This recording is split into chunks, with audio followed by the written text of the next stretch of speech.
Sejam todos muito bem-vindos. Esse é mais um E Agora, Doutora, ao vivo aqui no Correio do Lago. Você pode assistir esse episódio em qualquer dia da semana, em qualquer horário que está disponível aqui no Correio do Lago. E o tema de hoje é mentiu no depoimento.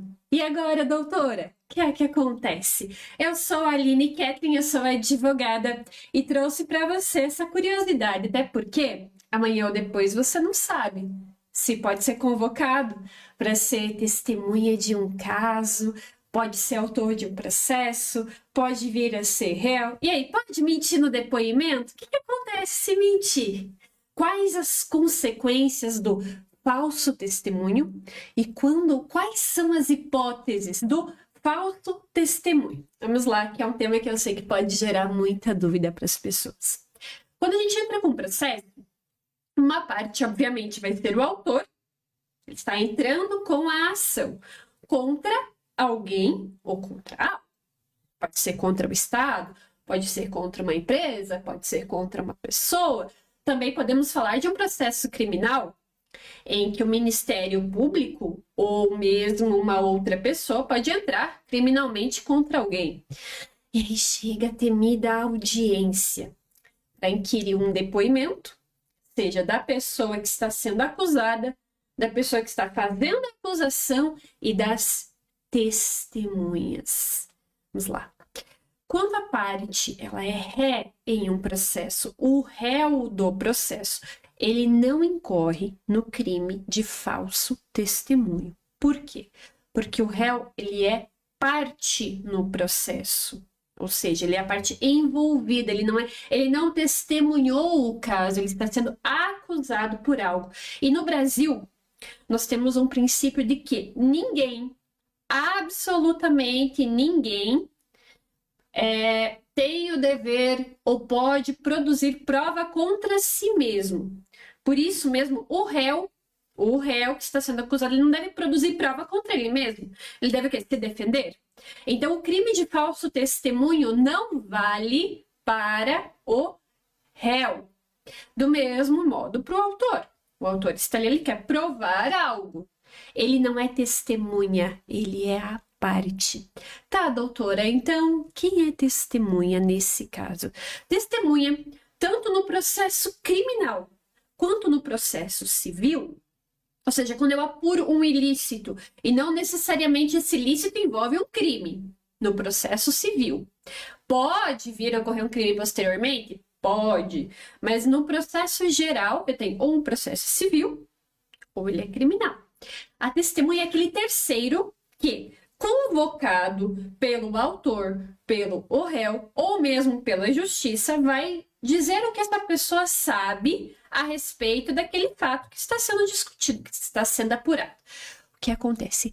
Testemunha não pode mentir. Até por isso, quem já foi testemunha aqui que está me ouvindo, que está assistindo esse programa, sabe que o juiz pergunta.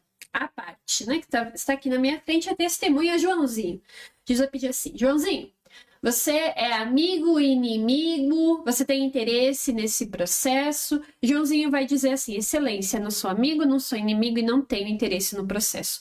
E o juiz vai falar assim: então, o senhor tem o compromisso de falar a verdade sob pena do crime de falso testemunho. A partir do momento em que a testemunha, esse terceiro, nosso exemplo Joãozinho firma o compromisso de dizer a verdade e Joãozinho mente no depoimento. Joãozinho pode ir preso em flagrante pelo crime de falso testemunho. Sim, Joãozinho, se mentir no depoimento em juízo, ele pode sair algemado da sala de audiência. Tá, doutora, mas e como é que é averiguado isso? Como é que funciona na prática? O juiz pode determinar que seja feita a acareação, vai trazer outra pessoa ali e vai falar: tá, mas Joãozinho disse B, mas o processo disse A. Aí Joãozinho começa a se enrolar. Não, mas eu quis dizer isso. Mas as provas do processo mostram outra coisa. Ou Joãozinho, num primeiro momento, fala A em um áudio, chega na hora da audiência e fala B. Joãozinho pode sim sair preso pelo crime de falso testemunho. Doutora, mas e se a testemunha for a mãe da parte, do autor ou do réu? Ou se for o companheiro, ou se for a namorada, ou se for o padrinho, a madrinha?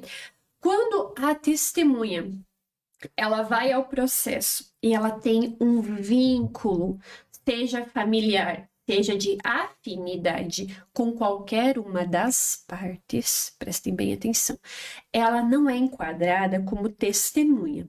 No senso comum, as pessoas pensam que todo mundo é testemunha, mas se tiver alguma vinculação, seja com a causa, seja com a parte autora, seja com o réu, essa pessoa ela pode ser ouvida, doutora? Sim, ela pode ser ouvida no processo. Entretanto, ela não vai firmar o compromisso de falar a verdade. Ou seja, ela não vai incorrer no crime de falsa testemunha, porque essa pessoa vai ser ouvida na qualidade de informante. É o informante da justiça. Por ser informante, ela tem o dever de falar a verdade. Porém, ela não responde pelo crime de falso testemunho. Por isso que, quando você for chamado à justiça, observe se você vai como testemunha do caso ou se você vai como informante daquele caso para esclarecer. Porque muitas vezes ocorre que o réu não tem outra testemunha, não tem outra pessoa de fora, um terceiro que possa ter visto o caso e pode auxiliar a sua defesa. Às vezes, a única pessoa que presenciou o fato foi a namorada, foi o namorado, foi o irmão, foi a mãe. Só tem essa pessoa. Pode servir? Pode, mas ela não vai responder pelo crime de falso testemunho. Agora, se é um terceiro, e esse terceiro mente em juízo, sim, pode sair preso, algemado já da sala de audiência e vai ter que responder um processo criminal de falso testemunho. O falso testemunho, ele é tão sério que ele pode ser aplicado a qualquer modalidade de audiência, seja um processo trabalhista, seja um processo por causa de guarda, pensão, seja um processo também de questão de INSS, e mais grave ainda, em um processo em que se está apurando um crime. Vocês viram algumas semanas atrás, quando estava tendo a CPI das bets? O empresário, ele foi chamado, vejam a gravidade do crime de falso testemunho. O empresário, ele foi chamado para ser ouvido na CPI das bets. Ele era dono de uma das bets. Bets que eu me refiro são casas de apostas, muito em voga atualmente. Esse empresário, inicialmente, ele foi como quê? Como testemunha dessa CPI.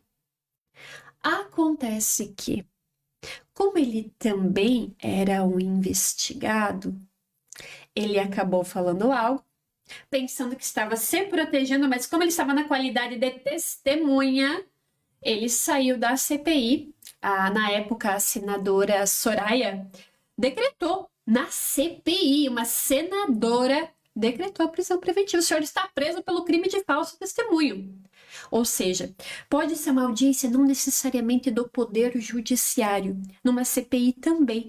Tanto é verdade que nós, advogados, quando o advogado é bem preparado, o que esse advogado podia ter feito? Um habeas corpus preventivo.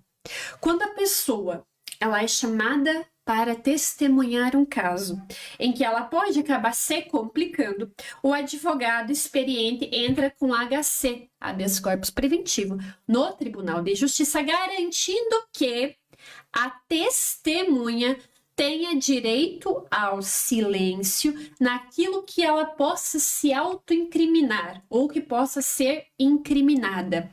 O réu tem direito a silêncio, a testemunha não. A testemunha só tem direito ao silêncio na medida em que lhe for garantido, assegurado, através de um instrumento, nesse caso foi uma decisão de um habeas corpus, que ela não precisa falar sobre aquele tema, em que ela possa produzir uma prova contra si mesma. Sabe quem utilizou esse instrumento, que é legítimo e que só os melhores advogados sabem? A Virgínia. Lembra da blogueira? Virgínia Fonseca, era esposa lá do filho do cantor Leonardo, enfim. Ela divulgava apostas na sua rede social, assim como tantos outros influencers. Quando ela foi convocada para depor na CPI como testemunha, os advogados entraram com habeas corpus para garantir que ela ficasse em silêncio, ela não fosse obrigada a responder a todas as perguntas, para não incorrer no quê? No crime de falso testemunho.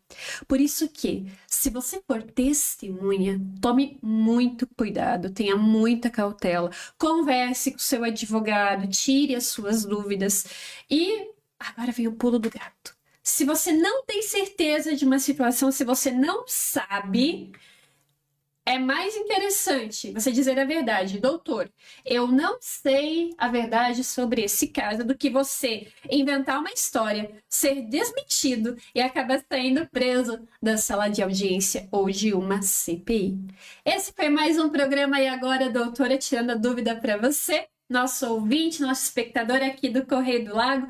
Adicione o Correio do Lago nas redes sociais, no Facebook, no Instagram. Me siga também no Facebook e no Instagram. E deixe aqui o seu comentário, deixe aqui a sua dúvida e participe. Segunda-feira que vem, 11 horas da manhã, estaremos aqui. Grande abraço e até mais.